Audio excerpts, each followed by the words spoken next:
Hello दोस्तों, welcome back to legally speaking. दोस्तों, अगर मैं आपसे पूछूं कि हम कॉन्ट्रैक्ट्स क्यों करते हैं, तो आप कहेंगे कि हम कॉन्ट्रैक्ट्स अपनी नीड के हिसाब से करते हैं, अपनी मर्जी से करते हैं। बिल्कुल सही बात है। लेकिन क्या ये इतना ही सिंपल है? क्या अगर आपने किसी के साथ कॉन्ट्रैक्ट कर लिया है या कोई डॉक्यूमेंट साइन कर दिया है, तो इसका मतलब ये हो जाएगा कि ये कॉन्ट्रैक्ट आपकी मर्जी से हुआ है या इस कॉन्ट्रैक्ट में आपकी सहमति थी? तो चलिए दोस्तों, आज इस वीडियो में हम इन्हीं सारे क्वेश्चंस के आंसर ढूंढने की कोशिश करते हैं। तो दोस्तों, एक एग्जाम्पल से समझते हैं। मान लीजिए ए एक बुजुर्ग महिला है जिनकी उम्र 90 से ज़्यादा है और ओल्ड एज होने की वजह से इनकी सोचने समझने की क्षमता थोड़ी कम हो गई है। बी इनके घर के फैमिली लॉयर हैं और इनके कई सारे प्रॉपर्टी डिस्प्यूट्स को ये हैंडल करते हैं। ए को काफ़ी ज़्यादा ट्रस्ट है बी के ऊपर।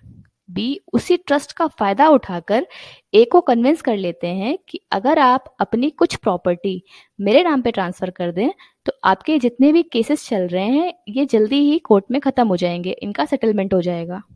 बी की बातों से कन्विंस होकर ए अपनी कुछ प्रॉपर्टी बी के फेवर में ट्रांसफर कर देती हैं। तो दोस्तों, यहाँ पर आपको क्या लगता है? ए ने तो अपनी मर्जी से साइन किया, अपनी मर्जी से उन्होंने ये प्रॉपर्टी बी के फेवर में ट्रांसफर करी, तो क्या ये एक वैलिड कॉन्ट्रैक्ट है कि नहीं? दोस्तों, इस तरह के कॉन्ट्रैक्ट्स सेक्शन 16 और सेक्शन 19 ए इंडियन कॉन्ट्रैक्ट एक्ट के अंदर कवर किए गए हैं, जो कि एक टर्म यूज करता है अनड्यू इन्फ्लुएंस। अब अनड्यू इन्फ्लुएंस होता क्या है? मान लीजिए दो पार्टीज हैं जिनके बीच में इस तरह का रिलेशनशिप है कि एक पार्टी दूसरी पार्टी की इच्छा पर हावी हो सकती है। अब ये रिलेशनशिप कैसा हो सकता है? अथॉरिटी का हो सकता है, जैसे आपके बॉस का आपके साथ। ट्रस्ट का हो सकता है, जैसे कि एक डॉक्टर का उसके पेशेंट के साथ, एक एडवोकेट का उसके क्लाइंट के साथ, एक स्पिरिचुअल लीडर या किसी पंडित का आपकी फैमिली के साथ, अगर वो फैमिली बहुत ज्यादा मानती है उस पंडित को या स्पिरिचुअल लीडर को। तो अगर वो व्यक्ति उस ट्रस्ट को या अथॉरिटी को यूज करके कोई अनुचित लाभ लेता है दूसरी पार्टी से, तो हम कहेंगे कि ये कॉन्ट्रैक्ट अनड्यू इन्फ्लुएंस से हुआ है। सेक्शन 19 ने कहता है कि अनड्यू इन्फ्लुएंस से किए गए कॉन्ट्रैक्ट्स वॉइडेबल होते हैं, यानी कि एक पार्टी चाहे तो इस कॉन्ट्रैक्ट को कैंसिल कर सकती है। जैसे हमारे एग्जाम्पल में ये बुजुर्ग महिला जो है, ये चाहे तो कॉन्ट्रैक्ट को कैंसिल कर सकती है, ये कहते हुए कि ये कॉन्ट्रैक्ट मुझसे अनड्यू इन्फ्लुएंस से करवाया गया, ये प्रॉपर्टी मुझसे अनड्यू इन्फ्लुएंस के थ्रू ट्रांसफर करवाई गई। तो दोस्तों, चलिए एक और एग्जाम्पल से समझते हैं। मान लीजिए ए ने आपको एक कार सेल करी। कार देखने में बिल्कुल नई लग रही थी और ए ने आपको बोला भी ये कार बिल्कुल नई है, जबकि कार को सिर्फ ऊपर से पेंट वगैरह किया गया था, उसकी पॉलिशिंग करी गई थी और उसमें इंजन और बाकी की जो मशीनरी है वो सारी पुरानी लगी हुई थी। आपने वो कार खरीद ली। अब यहाँ पर आप क्या कहेंगे कि क्या ये कॉन्ट्रैक्ट आपकी मर्जी से हुआ है? क्योंकि ए ने आपको फोर्स तो नहीं किया कार लेने के लिए, फिर भी आपने कार ले ली। दोस्तों, इस तरह के कॉन्ट्रैक्ट को हम कहेंगे कि ये कॉन्ट्रैक्ट फ्रॉड से हुआ है और सेक्शन 17 इंडियन कॉन्ट्रैक्ट एक्ट के अंदर ये फ्रॉड कवर होता है। फ्रॉड कई तरीके से हो सकता है, लेकिन सेक्शन 17 के अंदर कुछ ऐसे तरीके दिए हुए हैं जिनको हम कहेंगे कि यहाँ पर फ्रॉड हुआ है। जिसमें से नंबर 1 है कि अगर धोखा देने के इरादे से कोई पार्टी दूसरी पार्टी को झूठ बोलती है। नंबर 2 पर है जानबूझकर कोई ज़रूरी फैक्ट छुपाया जाता है। या नंबर 3 पर है कि कोई ऐसा प्रॉमिस कोई पार्टी करती है जिसे पूरा करने का उसका कोई इंटेंशन ही नहीं होता। जैसे अगर हम अपने एग्जाम्पल की बात करें, तो अगर ए ने हमसे कार देने के लिए कुछ एडवांस लिया होता और कहता कि एक हफ्ते बाद हम इसकी डिलीवरी देंगे, और उसके मन में कोई ऐसी इंटेंशन नहीं होती कि वो डिलीवरी देगा, वो पैसे लेकर भागने की इंटेंशन से आपसे एडवांस लेता है, तो यहाँ पर भी हम यही कहेंगे कि ये कॉन्ट्रैक्ट फ्रॉड से हुआ है। तो दोस्तों, अब मैं आपको एक बहुत ही इम्पॉर्टेंट बात बताती हूँ। हमने ये जाना कि कोई इम्पॉर्टेंट फैक्ट छुपाना भी फ्रॉड की कैटेगरी में आता है।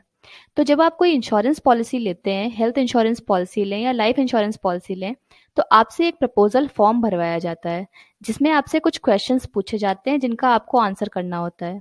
तो मैं आपको सजेस्ट करूंगी कि आप कभी भी उन क्वेश्चंस का आंसर गलत ना दें, हमेशा सही आंसर दें, क्योंकि फ्यूचर में जाके इंश्योरेंस कंपनी आपका क्लेम या आपका कॉन्ट्रैक्ट रिजेक्ट कर सकती है, ये कहते हुए कि आपने इंपॉर्टेंट फैक्ट्स छुपाए हैं, आपने फ्रॉड किया है। हालांकि सेक्शन 45 ऐड किया गया है इंश्योरेंस एक्ट में, जो कि लाइफ इंश्योरेंस पॉलिसीज के लिए बोलता है कि अगर आपने 3 साल तक प्रीमियम दिया हुआ है तो इंश्योरेंस कंपनी आपका कॉन्ट्रैक्ट या आपका क्लेम फ्रॉड के ग्राउंड पर रिजेक्ट नहीं कर सकती। तो दोस्तों, हमारे कार वाले एग्जाम्पल में हमें ये तो समझ में आ गया कि यहाँ पर हमारे साथ फ्रॉड हुआ है। तो अब हमारे पास क्या क्या ऑप्शंस हैं। पहला ऑप्शन ये है कि हम कॉन्ट्रैक्ट को कैंसिल कर सकते हैं और ए को उसकी कार वापस कर सकते हैं, और जो भी अमाउंट हमने ए को पे किया हुआ है वो हम ए से वापस ले सकते हैं। दूसरा ऑप्शन ये है कि हम ए को फोर्स कर सकते हैं कि वो हमें कार को उसी कंडीशन में करके दे जिस कंडीशन में उसने हमें बताया था कि कार है।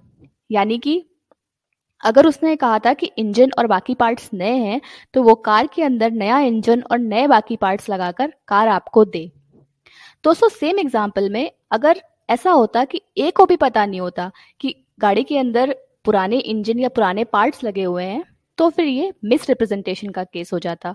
और miss representation section 18 Indian contract act के अंदर डिफाइंड है। वहां पर भी आपके पास सेम ही ऑप्शन होते, या तो आप अपने पैसे वापस ले सकते थे या फिर आप ए को कह सकते थे कि वो कार को नया करके या उसके अंदर नए पार्ट्स लगाकर आपको दे। तो दोस्तों, हम कॉन्ट्रैक्ट अपनी मर्जी से करते हैं। इसी मर्जी को, इच्छा को, विल को हम लीगल टर्म में कंसेंट बोलते हैं।